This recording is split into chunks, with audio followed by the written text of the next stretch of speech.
Damos este recorrido, Sebastián, hablando de un tema que yo sé que a usted le gusta mucho y también a Óscar, aunque tienen puntos de vista diferentes, que es el tema de la descentralización. Recuerden ustedes que estamos en un acto legislativo. ¿Se acuerda, Sebastián, que ayer le dije que había visto un estudio muy interesante de la Universidad EAFIT con la Federación Nacional de Departamentos y que lo íbamos a buscar para hoy? Sí, y lo estuve mirando además porque hay que decir que sobre la mesa de la descentralización hay diferentes caminos, ¿no? Uno es el del acto legislativo, que acá pues lo hemos relatado con muchos invitados, y otro que también hemos tenido invitados, pero quizá menos, que es Jennifer, el tema del referendo que está impulsando el gobernador de Antioquia, que son dos maneras diferentes, dos visiones, no digo contrapuestas, pero sí diferentes de descentralizar más a los entes territoriales respecto a la nación. Y por eso buscamos al autor de este estudio, Sebastián, el señor Jesús Botero García, hace parte del grupo de investigación Omega y profesor emérito de la EAFIT. Profesor, gracias por estar con nosotros. Bueno, muchas gracias por la invitación, muy complacido de estar con ustedes. Y yo ayer lo decía que el título era un poco largo, el de este estudio: estabilidad macroeconómica, sostenibilidad fiscal y convergencia regional, hablando de los efectos económicos de estas propuestas de descentralización fiscal en Colombia. Pero acá me llamó mucho la atención una palabra que yo creo que es la clave. Usted dice ahí: si hay un adecuado proceso de descentralización en el país, se puede impulsar un desarrollo económico. Esto contrario, digamos, a muchas corrientes que decían que se iba a romper la regla fiscal, que no había dinero para hacer esta descentralización. Usted habla ahí de un adecuado uso de la descentralización. Sí, digamos, la idea fundamental que hay detrás de todo esto es que cuando se hace la descentralización, el propósito específico tiene que ser potenciar el desarrollo regional. En cierto sentido, los modelos de desarrollo nacional han sido los que se han empleado, pero yo creo que llega el momento en el cual cada región, cada departamento, tiene que pensar su vocación, tiene que ver cómo logra construir la infraestructura indispensable, cómo apalanca la inversión en el departamento para plasmar su vocación departamental. Y entonces, pues, se supone que descentralizamos, ¿para qué? Para crecer más. Y solo en el mayor crecimiento esperamos que se den entonces los demás beneficios, porque naturalmente si hay más crecimiento probablemente hay mejor bienestar para las personas. También es factible que seamos capaces de cerrar brechas entre los departamentos. Así que entonces, pues, los temas esenciales son descentralización para lograr desarrollo y obviamente beneficios asociados a ese crecimiento en términos de bienestar, pero todo ello está condicionado a que esa descentralización no genere problemas fiscales graves y no termine por arruinar la sostenibilidad de las finanzas públicas.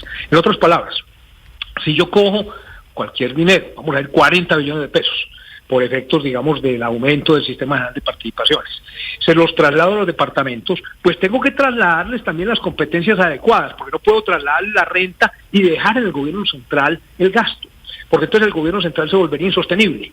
Y la insostenibilidad del gobierno central pues termina por arruinar las perspectivas de crecimiento del país en su conjunto. Claro. Entonces tengo que hacerlo bien hecho.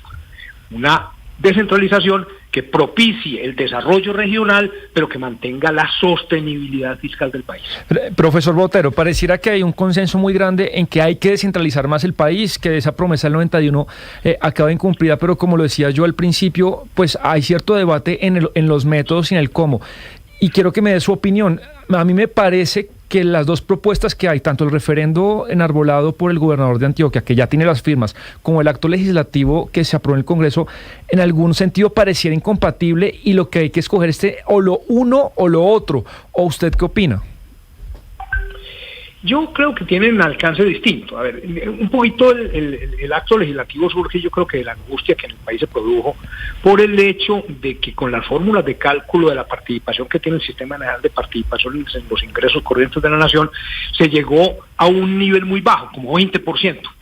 Y entonces eso pues recortó sustancialmente los ingresos y entonces pues creo que la primera respuesta inmediata de esta angustia fue decir, bueno, entonces vamos a coger el sistema de participaciones y vamos a proyectarlo para que recupere un nivel interesante. Entonces se propuso llegar a 39.5. Ahí no hay cambios estructurales, hay simplemente una tendencia creciente de la participación que el Sistema General de Participaciones tiene sobre los ingresos corrientes de la nación, que naturalmente alimenta la descentralización. Pero en cambio en el referendo se está hablando de una cosa quizás un poquito más profunda, porque se está hablando de los impuestos, de unos impuestos en particular, el impuesto de renta, el impuesto del patrimonio, serían, por así decirlo, determinados y manejados y administrados. Claro, profesor, por ahí lo interrumpo, y qué pena, ahí lo interrumpo, claro, pero es que ya estamos hablando del 39% de los ingresos corrientes de la nación, que es el acto legislativo, y acá nos vamos es al impuesto de renta, que usted me corregirá, el impuesto de renta es del que más se expresa como porcentaje del ingreso. Entonces, los entes territoriales no quedarían con demasiada tajada de los ingresos.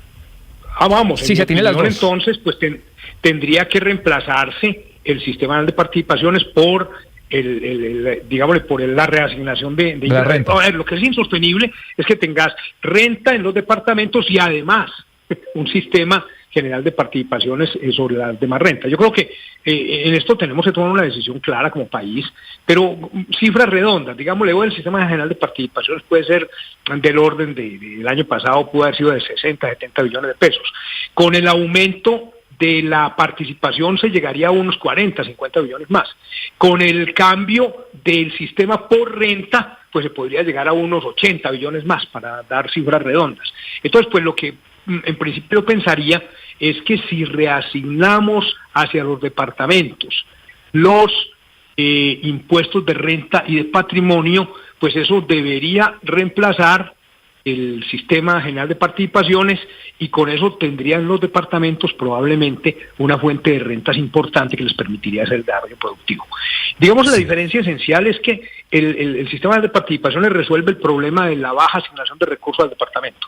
El referendo está planteando cosas probablemente un poquito más profundas, porque podrían llegar, como obviamente el impuesto de renta y el impuesto del patrimonio quedarían bajo el manejo de los departamentos, podrían llegar a haber, por ejemplo, cambios tarifarios, y podría haber de pronto algún tipo de sistema distinto en el cual los departamentos, inclusive en un muy largo plazo, pudieran competir adecuadamente entre ellos para atraer inversión. Pero mire, profesor Botero, mire, es que uno tiene la sensación, y le hablo desde la región, desde Barranquilla, que a todos nos gusta la descentralización hasta el momento en que nos toca. Es decir, nos gusta hablar de descentralización, pero cuando dice, pues vamos a llegar al meollo del asunto para que efectivamente Colombia sea un país descentralizado, los departamentos tengan más autonomía, bueno, de lo que estamos hablando, matamos el tigre y nos asustamos con el cuero de la descentralización. ¿Por qué está pasando eso en Colombia? ¿Por qué este debate que debió darse hace ya tantos años con la Constitución del 91 todavía lo seguimos aplazando en Colombia? No, yo creo que llegó el momento histórico para que no se aplace más. Es decir, yo le planteo lo siguiente. Yo creo que todas las regiones pueden hacer uso de lo que uno en general puede llamar el principio de subsidiariedad. ¿En qué consiste? Cuando uno tiene una percepción y un diagnóstico claro del problema y de las oportunidades, probablemente es mejor para asignar recursos, para aprovechar la oportunidad o para resolver la dificultad. Entonces, el hecho de que uno descentralice lo que va a buscar es que se use eficientemente el recurso para conseguir el mejor resultado posible. Entonces, tu región, la región de Antioquia, la región del eje cafetero, incluso pues los llanos orientales, en fin, pues tendrán que buscar su vocación y ver cómo logran entonces usar los recursos para apalancar su vocación, para que cambiemos el modelo de desarrollo, para que no tengamos un modelo de desarrollo, vamos a decir, un poquito difuso entre todos, sino que cada cual tenga la expresión de su vocación productiva y sea capaz de apalancarla y volverla poderosa. Entonces yo lo que creo es que debemos pensar distinto, debemos pensar es, listo, perfecto, vamos a una nueva etapa de desarrollo económico, donde vamos a propiciar el desarrollo regional y vamos a hacer que ese desarrollo regional se vuelva en la fuerza impulsora, que nos lleve unas tasas de crecimiento muy exiguas. Es que estamos teniendo tasas de crecimiento del 3 y pico, y un país como Colombia, para poder lograr los niveles de bienestar que debemos tener, pues tiene que crecer 4 o 5%. Entonces ensayemos otro modelo, el modelo de desarrollo regional, y de esa manera probablemente tengamos entonces una cantidad de departamentos empoderados, logrando impulsar su vocación productiva y generando bienestar para las personas. Pues profesor, eso esperamos todos, acá muy pendientes de la reglamentación, de la ley de competencias, pues que es clave para este acto legislativo, también de este referendo del que ustedes están hablando. Si ustedes están interesados en este estudio muy interesante porque es comparativo, nos ponen a otros países como Alemania, Estados Unidos, España, que tienen un nivel de descentralización más importante o más profundo que el nuestro, lo pueden buscar en la página de la Universidad EAFIDE, en la Federación Nacional de Departamentos. Profesor, muchísimas gracias y feliz día. Muchas gracias por la invitación. Hasta luego y suerte. Gracias. Sebastián, porque ahí hablaba de que si esto se hace bien, que esa es la clave, si se hace bien, si se hace la ley de competencias adecuadamente, si se dice al departamento qué hacer y qué no hacer, qué asume y qué no asume, se puede incluso tener un valor agregado como el del Producto Interno Bruto per cápita en un 0,2% adicional, tanto a nivel nacional como regional. No, este informe que hace el profesor es interesantísimo con 2 colegas más, pero un poco él me lo aceptó, que hay que escoger entre el referendo y el acto legislativo. De cierta manera son incompatibles y yo creo que si la mayoría de los gobernadores y los representantes, pues que son los congresistas de las regiones, están metidos en esto, se tienen que poner de acuerdo entre ellos entre qué se va a apoyar, si el acto legislativo o el referendo que ya tiene 2.2 millones de firmas avaladas por la registraduría y que pareciera que está surtiendo los pasos para que sea un referendo. Entonces yo no sé si el gobernador de Antioquia ya se puso de acuerdo con los que están haciendo esto en el gobierno, pero las dos cosas no se pueden, o lo uno o lo otro. Yo le entiendo que el referendo de la autonomía fiscal que se está moviendo es más profundo, que dará algunas modificaciones más profundas si es que se hace bien. De todas maneras, es un tema que lo tenemos abierto muy importante para el país y sobre todo para las regiones, Sebastián, y por eso queríamos invitar al profesor de la Universidad EAFIT para que nos explicara en qué consistía. Podemos hacer una pausa, quédense ustedes con las noticias locales.